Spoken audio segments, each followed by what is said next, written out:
The brass key slid across the mahogany table with a soft clink. My mother-in-law pushed it toward me like she was doing me a favor. "It's downtown, 2 bedrooms, nice view," she said, her smile tight. We thought it was time Diana had a proper place to call home. I didn't touch the key.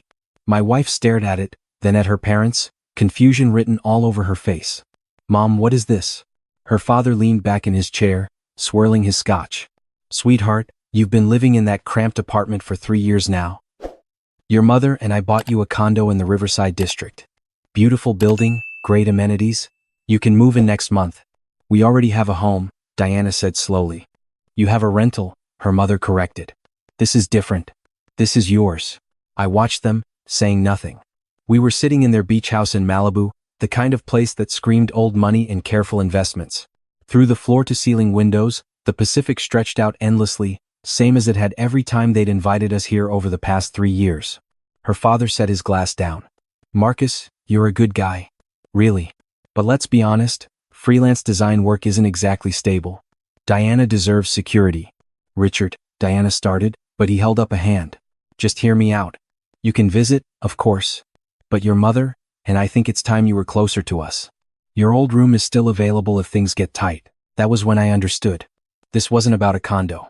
This was about removing me from the equation, one careful step at a time. "How much did you pay for it?" I asked quietly. Richard smiled. $850,000. "But don't worry, it's a gift. No strings attached." "Which building?" "The Riverside Towers. Brand new development, finished last year. Very exclusive." My wife was looking at me now, probably wondering why I was so calm. I'd been playing this role for 3 years. The struggling designer who drove a 10-year-old Civic and bought his coffee at gas stations. She knew I was careful with money. She didn't know why. "That's generous," I said. "Really generous." Her mother's expression softened. "We just want what's best for our daughter." I picked up the key, turned it over in my hand. Brass, standard issue, probably came from the building management office. "Unit number?" 1214, Richard said. "Corner unit, west facing." I nodded slowly. Then I pulled out my phone and opened an app. A few taps, and I turned the screen toward them. "Would you mind if I check something real quick?" Richard frowned but leaned forward. On my screen was a property management dashboard. Riverside Towers. Unit 1214. Current status, vacant, available for lease or purchase. "What is this?" he asked. I scrolled down. "Owner, MC Properties LLC. "MC Properties?" I said. "That's me. Has been for 6 years." The room went quiet.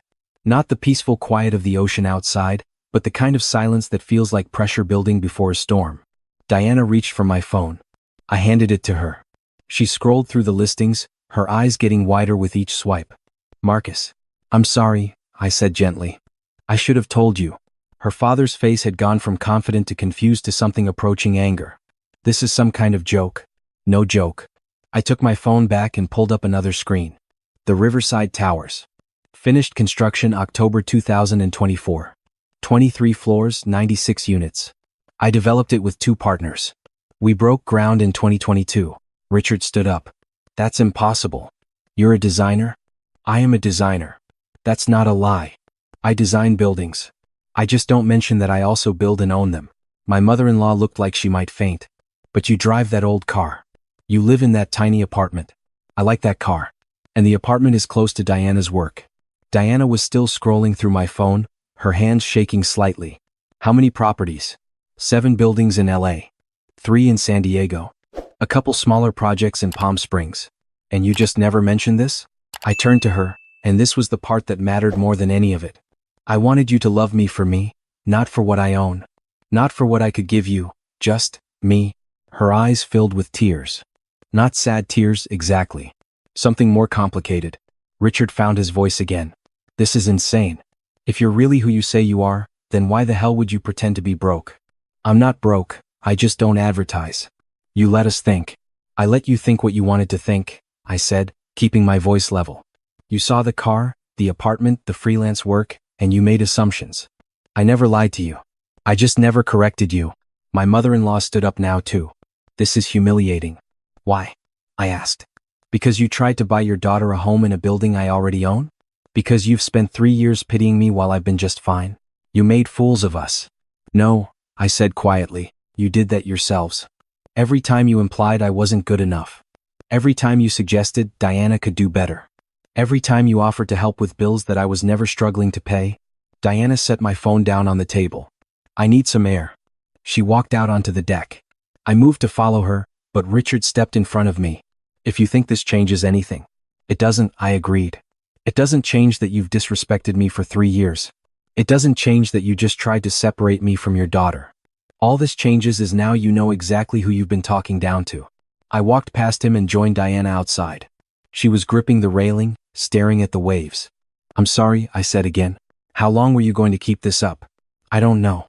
Maybe forever. Maybe until I knew for sure that you chose me because of who I am, not what I have. She turned to me, and her eyes were hard. You thought I was that shallow? No. But I knew they were. And I wanted one part of my life that wasn't about money or status or what I could provide. I wanted something real. By lying?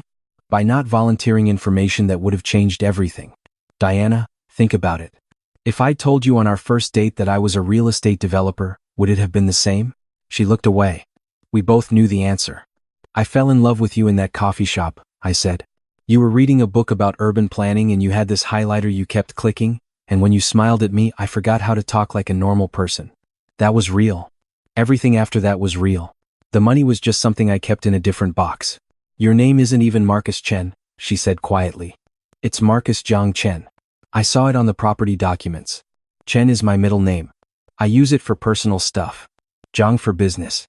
It's not a fake name, just a choice about which one to lead with. She was quiet for a long time. Inside, I could hear her parents arguing in low, urgent voices. They're going to want to talk about this, she said finally. I'm sure they will. My dad's company does commercial construction. Did you know that? I nodded. Baxter and Associates. They've bid on 2 of my projects. Didn't win either one. She almost laughed. It was a bitter sound. Of course they did. Diana, look at me. I waited until she did. I love you. That's the only thing that matters here. Everything else is just context. Context that you hid from me? Fair. But ask yourself, would you have married me if you'd known? Yes, she said immediately. Then softer. At least, I think so. I don't know. Maybe it would have been different. Exactly. And I didn't want different. I wanted what we had. She wiped her eyes. This is so messed up. I know. And you own the building my parents just bought me? Technically, I co-own it. But yes. So, they're basically. They just made themselves my landlords. Except you're the actual landlord. Something like that. This time she did laugh, and it was more real.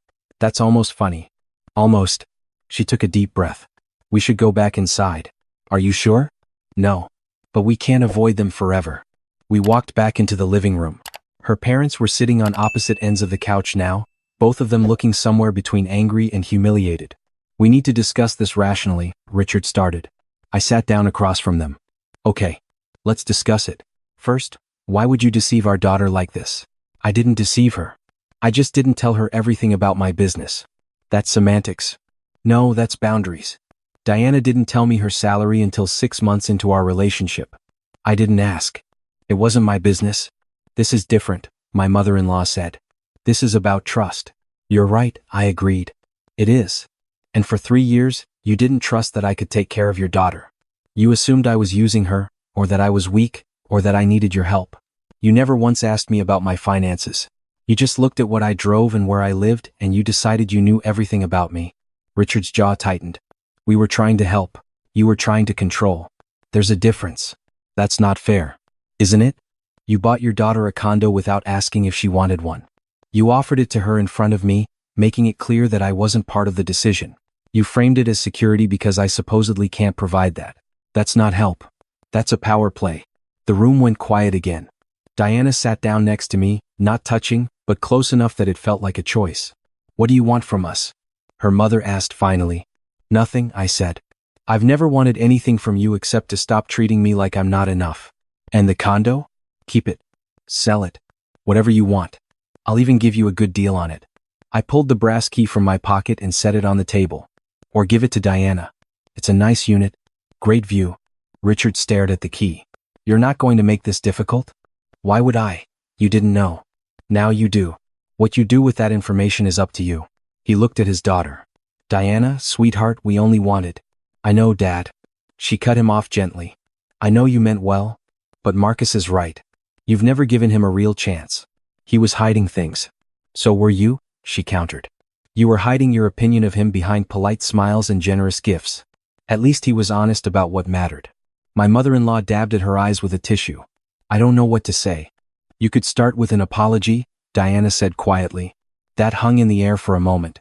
Then Richard cleared his throat. I'm sorry, he said, the words coming out stiff but genuine. I misjudged you. That was wrong. I nodded. Thank you. And I'm sorry too, her mother added. We really did want what's best for Diana. I know you did, I said. But what's best for Diana is letting her make her own choices.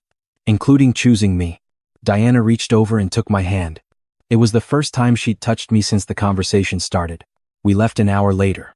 The drive back to LA was mostly quiet, both of us processing in our own ways. When we pulled into the parking garage of our apartment building, Diana finally spoke. I'm still angry with you. That's fair. But I understand why you did it. I turned off the engine. I should have told you sooner. Yeah, you should have. She looked at me. But I also should have noticed. I mean, you work from home and we never struggle to pay bills and you somehow always have time for me. I think part of me didn't want to ask questions because I liked what we had. What we have? I corrected. What we have, she repeated. Which is apparently a lot more complicated than I thought. We went upstairs. Our apartment was small, just one bedroom, but it had good light and it was walking distance from her office. I'd bought the building 2 years ago, but I'd never told her that either. She was going to have questions when she figured it out. That night, lying in bed, she said, Show me.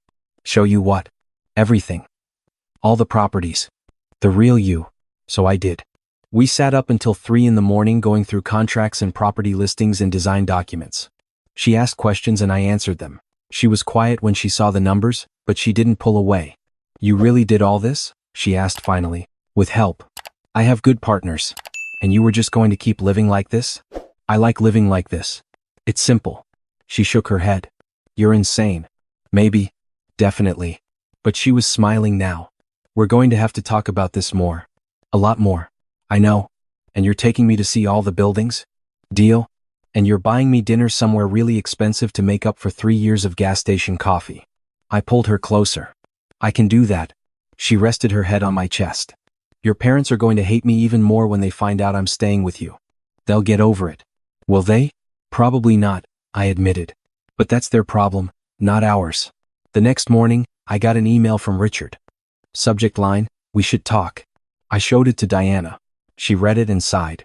He's probably going to ask you to hire his company. What makes you say that? Because that's what he does? He networks. It's how he thinks. She was right.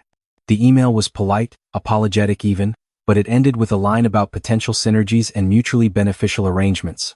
I wrote back, let's have lunch next week. Just us. No business. He agreed. When we met at a restaurant in Santa Monica, Richard was wearing a suit. I was wearing jeans and a button-down. We were already off to an interesting start. Thanks for meeting me, he said as we sat down. Of course. He ordered a beer. I ordered water. We made small talk until the food came, and then he got to the point. I want to apologize again, he said. Not just for what I said at the house. For the last 3 years. I was wrong about you. I appreciate that. And I want you to know. Diana seems happy. That matters more than anything else. I nodded. She is. We both are. He took a drink. Can I ask you something, off the record? Sure. Why real estate? You could have done anything. I like building things, I said. I like taking empty lots and turning them into places where people live and work and build their lives. It feels permanent in a way that other things don't. He considered that. I get that. I've been in construction for 30 years. There's something satisfying about it. Exactly. Your buildings are good, by the way. I've looked them up. Clean designs, solid construction. We bid on the Riverside project, but you went with Morrison and Cole. They came in lower and their timeline was better. Fair enough. He paused. Would you consider us for future projects? There it was. Diana had called it. Maybe, I said. But it would have to be on merit. No family discount, no special treatment. You'd bid like everyone else. I wouldn't want it any other way. I believed him. Or at least, I wanted to. We talked for another hour, and it was the first real conversation we'd ever had. Not father-in-law and son-in-law, just two men who both cared about Diana and happened to work in related fields. When we left, He shook my hand. Take care of my daughter. I will. And Marcus? Thank you for not making this harder than it had to be. We're family, I said. That's worth something. He nodded and walked to his car. I watched him go, thinking about how relationships can shift in unexpected ways when the truth comes out. Diana called me on my way home. How did it go? Good. Better than expected. Did he ask you to hire his company? He did. And? I told him maybe. We'll see. She laughed. You're a better man than I would be. I doubt that. That weekend, we drove out to Riverside to see the condo her parents had bought. It was nice, just like Richard said. Corner unit, west-facing, good natural light. The building itself was one of my better projects, all glass and steel with communal rooftop gardens and a gym that people actually used. This is weird, Diana said as we walked through the empty unit. Standing in a building you made? I didn't make it alone. You know what I mean? I did. We stood at the window looking out at the city, and I thought about all the decisions that had led to this moment. The choice to keep my work separate from my personal life. The choice to let people underestimate me. The choice to marry someone who saw me as Marcus the designer, not Marcus the developer. Do you regret it? Diana asked quietly. Regret what? Not telling me sooner. I thought about it. No. I think I did it the only way I knew how. Maybe it wasn't perfect, but it was honest in its own way. That's a weird way to think about honesty. I'm a weird guy. She leaned against me. Yeah, you are. We left the condo and drove to another one of my buildings in Los Angeles, a mid-rise in Echo Park. I had a penthouse there, something I'd kept as an office and occasional crash pad when I worked late. This is yours? Diana asked as we took the elevator to the top floor. Ours, if you want it. She looked at me. What? We don't have to live in the small apartment anymore. I kept it because I thought that's what you wanted. But if you want more space, we can move here. Or anywhere. The elevator doors opened onto a sprawling apartment with floor-to-ceiling windows and a view that stretched from downtown to the ocean. Diana walked in slowly, taking it all in. You've had this the whole time? I use it for work mostly. But yeah. She turned in a circle, and I couldn't read her expression. Then she said, I need time to think about this. Take all the time you need. We spent an hour there, and I showed her the home office I'd set up, the drafting table where I sketched initial building designs, the wall covered in photographs of completed projects. You really love this, she said, looking at the photos. I do. I never knew. I know. That's on me. She touched one of the photos, a shot of the Riverside Towers at sunset. My parents bought me an apartment in this building. They did? That's going to be a hell of a story someday. It already is. We drove home as the sun was setting, painting the sky in shades of orange and pink. Diana was quiet, and I let her be. This was a lot to process, and I wasn't going to rush her. When we got back to our apartment, she said, I don't want to move. Okay. Not yet anyway. I like it here. It feels like us. Then we stay. She kissed me then, and it felt like something had shifted. Not broken, not fixed exactly, but changed. More honest. More real. I love you, she said. I love you too. Even though you're a weirdo who pretends to be poor. I'm not pretending to be poor. I'm just not advertising being comfortable. That's the same thing. It's really not. She laughed and pulled me toward the bedroom. We're going to be talking about this for years, aren't we? Probably. Good, she said. I want to know everything. Every building, every project, every design. I want to know the real you. You already do, I said. The buildings are just what I do. Who I am is the guy who loves you. That's never been a secret. She smiled. Yeah, but now I know you're also the guy who owns half of Los Angeles. Not half. Maybe like 3%. Still. Later, lying in the dark, she said, thank you. For what? For wanting me to love you for you? Even if you went about it in the weirdest way possible. I pulled her closer. You're welcome. And Marcus? Yeah? Next time you have a massive secret, maybe give me a heads up before my parents try to buy me a condo in your building. Deal? She fell asleep first, her breathing evening out into the quiet rhythm I'd memorized over 3 years of marriage. I lay awake a little longer, thinking about how truth has a way of coming out eventually, and how the best you can do is hope the people you love understand why you kept it hidden in the first place. Through the window, the city lights flickered like stars, each one representing someone's life, someone's home, someone's story. Some of those lights were in buildings I'd built. Most weren't, but they were all real, all lived in, all loved. And that, more than the properties or the profits or the power to say I owned things, was what mattered. The next morning, I woke up to Diana sitting at our tiny kitchen table with her laptop open, scrolling through property listings. What are you doing? I asked. Research, she said without looking up. If I'm married to a real estate developer, I should probably know something about real estate. I poured coffee and sat across from her. You don't have to. I want to. She looked at me then. You built this whole life I didn't know about. The least I can do is understand it. So that's what we did. Over breakfast.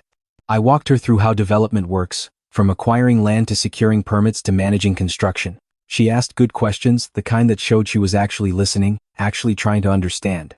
It's more complicated than I thought, she said, finally. Most things are. She closed her laptop.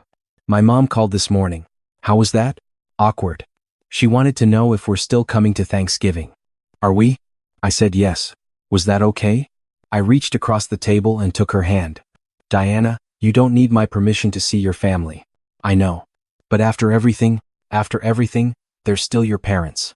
And I'm not going to be the reason you lose that relationship. She squeezed my fingers. You're kind of amazing, you know that? I'm really not. Well, I think you are. She stood up. Come on. You promised to show me all your buildings. Let's start today.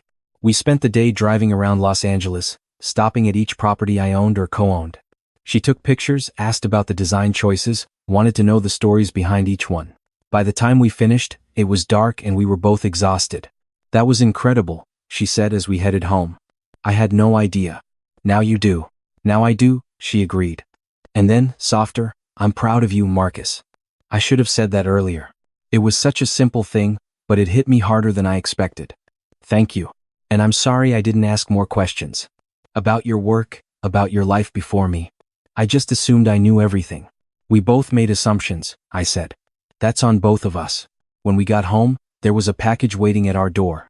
Inside was a letter from her parents and a check, made out to me, for $850,000. They're returning the condo, Diana said, reading over my shoulder. The letter was brief. After much discussion, we've decided Diana should choose her own home, in her own time, with her own husband. Please accept this as our acknowledgement that we overstepped. We hope to rebuild trust, moving forward. I folded the check and handed it to Diana. What do you want to do with this? She looked at it for a long moment. Then she tore it in half. What are you doing? I asked. They paid for the condo. Let them keep it. Or sell it. Whatever. But we're not taking their money. Diana. No, Marcus. You spent 3 years not taking anything from them. I'm not going to start now. I looked at her, this woman I'd married, and felt something shift in my chest. You're sure? I'm sure. She threw the torn check in the trash, and that was that. Thanksgiving came.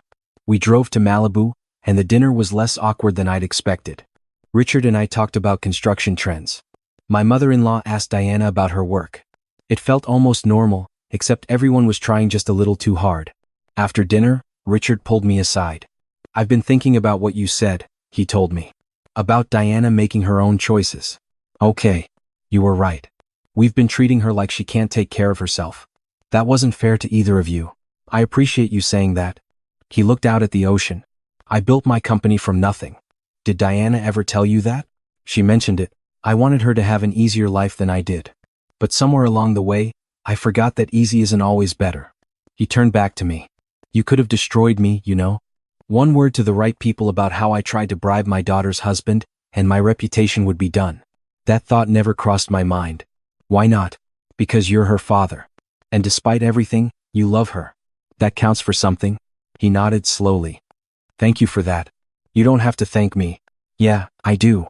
We stood there for a while, watching the waves, and I thought about how families are complicated things, full of misunderstandings and pride and love that doesn't always know how to express itself clearly.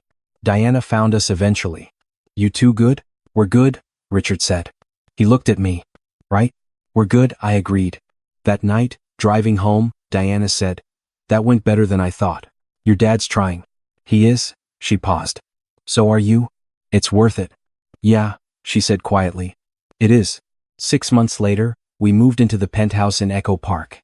Not because the small apartment wasn't enough, but because we were ready for something new. Diana turned one of the rooms into a home office, and I kept my drafting table by the window where the light was best. Her parents visited once a month. It was still sometimes awkward, but less so each time. Richard and I even worked together on one project, a small commercial building in Pasadena. He did good work, and I told him so. The Riverside condo sold eventually. Diana's parents donated the proceeds to a housing charity. It felt like the right ending to that particular story. As for us, we settled into a new normal. One where I didn't hide who I was, and Diana knew exactly what she'd married into. It was messier than before, more complicated, but also more honest. And on quiet mornings, when we'd have coffee on the balcony and watch the city wake up, Diana would sometimes say, "I can't believe you kept this secret for 3 years." And I'd say, "I can't believe it took 3 years to tell you." And she'd laugh. And I'd kiss her, and we'd both know that despite everything, or maybe because of everything, we'd gotten to where we needed to be. The truth has a way of coming out. The only question is whether you're brave enough to let it, and whether the people you love are strong enough to hear it. We were. And that made all the difference.